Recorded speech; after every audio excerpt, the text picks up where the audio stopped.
Hi everybody, it's a rainy day in Tokyo today. As you might be able to see behind me, we're at Tokyo Skytree in Asakusa.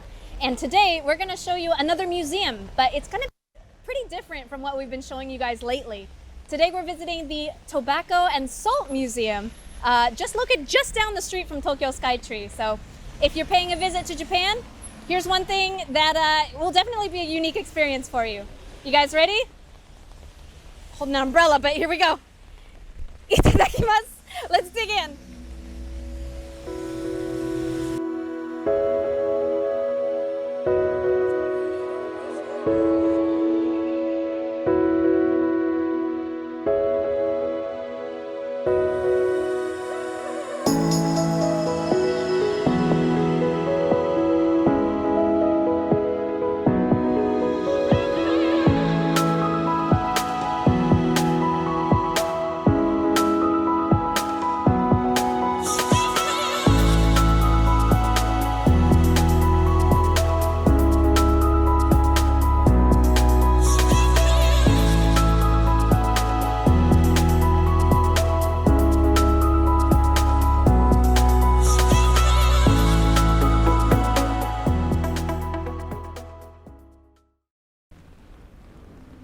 So here we are finally at the Tobacco and Salt Museum. So it's raining for us today, so I don't know if you can tell, I've got little droplets on my glasses.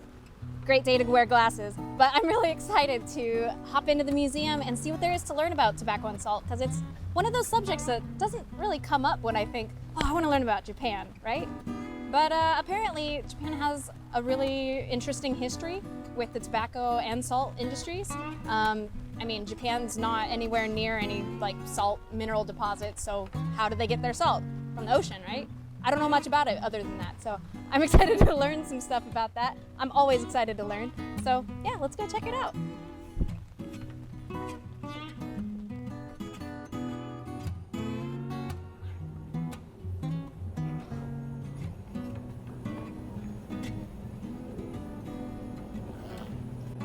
So here we are at the Tobacco and Salt Museum in Sumida. Now you might be asking yourself, why tobacco and salt?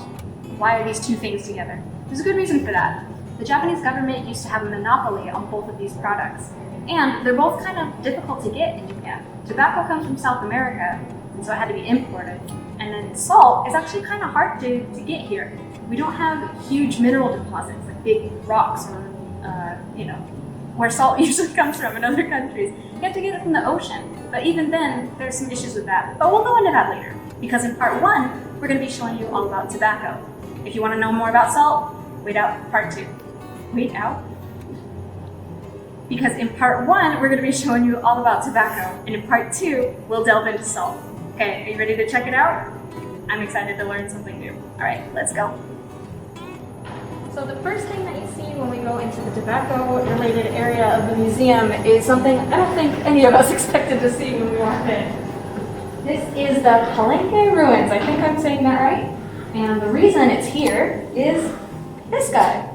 This is a recreation of a relief carving of the oldest known tobacco-related artifact in the world.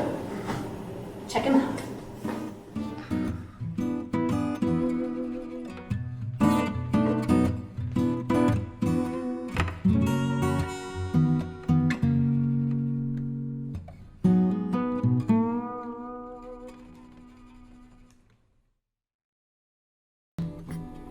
Something I really like about this museum is the way that they've incorporated technology into the exhibits to help you learn more. So this particular one is about the tobacco plant. So you can switch this into English, just with a little boop.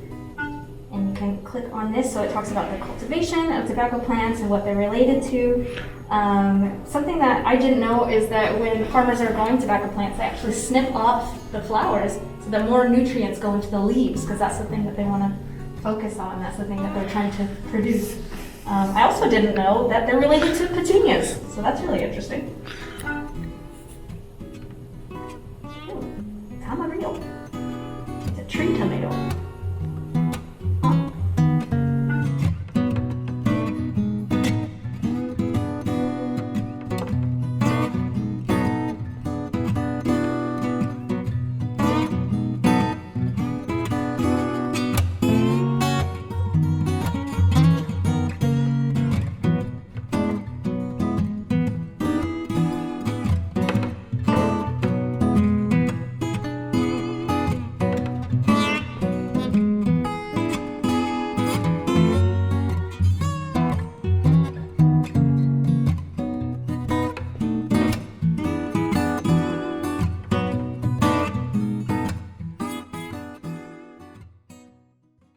So here, obviously, you can see lots of different routes written all over the world.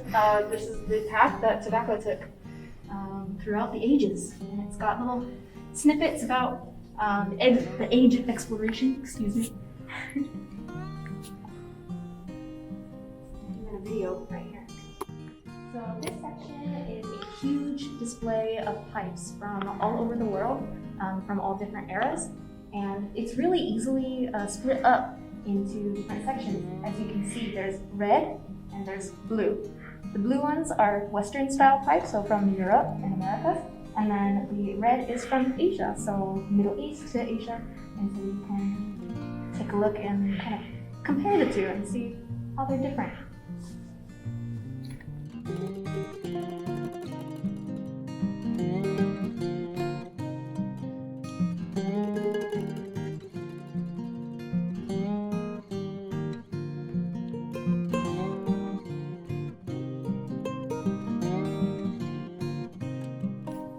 So do you see these long boys?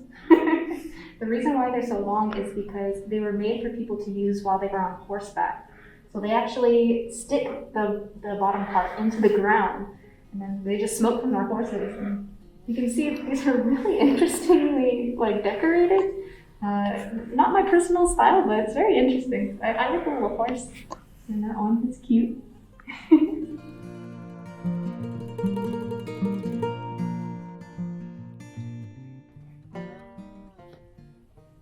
So these pipes are made from a mineral that I'm going to attempt to pronounce. Meerschaum, maybe? So it's this mineral right here that they've got on display. And apparently it's found in Turkey and other places around the Mediterranean. And it has a special kind of feature where it actually changes color. So the more that you smoke, it'll change from a white to a yellow to kind of amber color. So you can tell who's smoking a lot and who has not touched their pipe in a while, if it's made of this.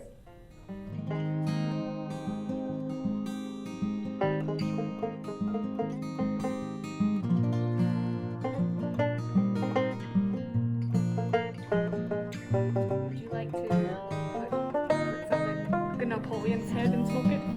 What if that was the phrase? Put that in. And here we have a pipe for every day of the week. Why is Sunday so pretty? These ones are made of glass. This one looks like a cross between a candy cane and a crazy straw, which I really enjoy.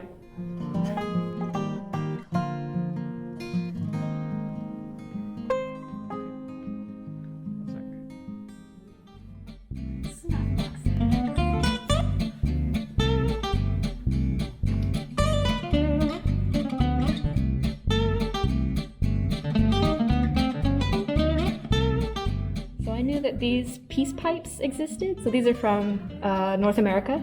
But I didn't know that tomahawk-shaped pipes existed, and it makes me wonder if they were actually used as tomahawks as well, like it's dual purpose.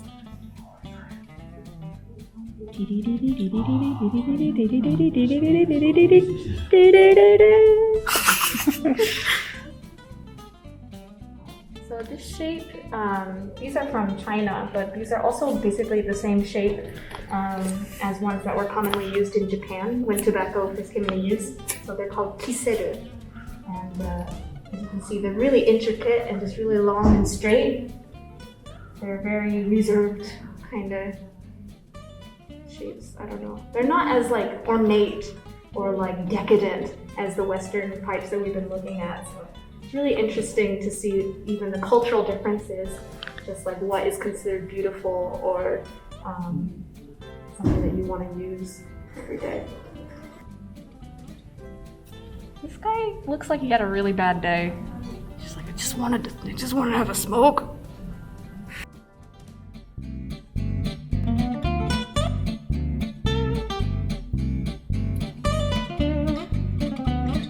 So this one has 3 bowls, and we're not sure why, but my theory is that they put different kinds of tobacco in each of the bowls and made their own original blend, like coffee beans. I think it's a good theory. So this is a tabako ire shop. So tabako ire. Ireru means to put inside, so this is a tobacco container. So these kind of shops would make custom-made tobacco pouches for you. And right here, we have this awesome panel. So not only do they have this beautiful restoration, but you can also poke around on here and learn a little bit more. So these were actually made from paper, which is interesting. Probably should not get them wet. Here's some fabric that was used for making tabako ire. So lots of different patterns and stuff. Some traditional patterns, lots of stripes. We've got wooden boxes full of products. It's really cool. Got a shop sign. Neat. So you can explore an Edo period tobacco ire shop. Mr. Machida wants 5 pouches of tobacco very soon.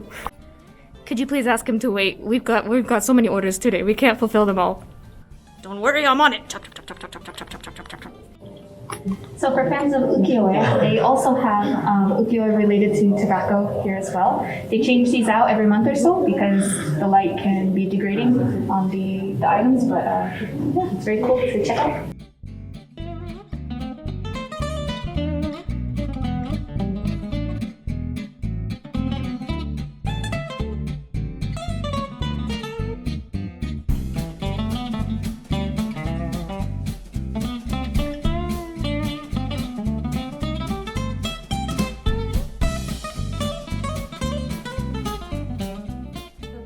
End of the tobacco exhibition, we have the modern era. So from about the early 1900s all the way down to the 2000s, you can see the history, lots of different kinds of advertising for tobacco products.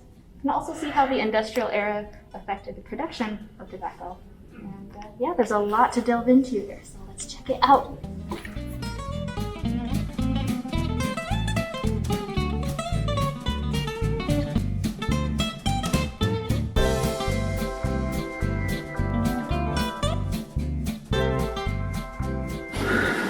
So here we've got the whole chronology set out in front of us, and I want to show you something really cool. Like I mentioned earlier, they incorporate technology into the exhibitions themselves.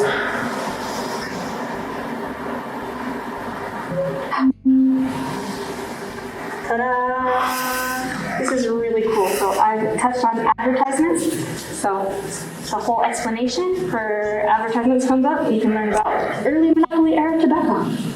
Have lots of different product designs and everything. It's really neat. So if you want to know about all of these in more detail, there's so much to see. You can actually pull out these drawers and see more examples of products. And basically everything here has explanations about it in more detail. So check it out. I'll never get tired of that. It is so cool.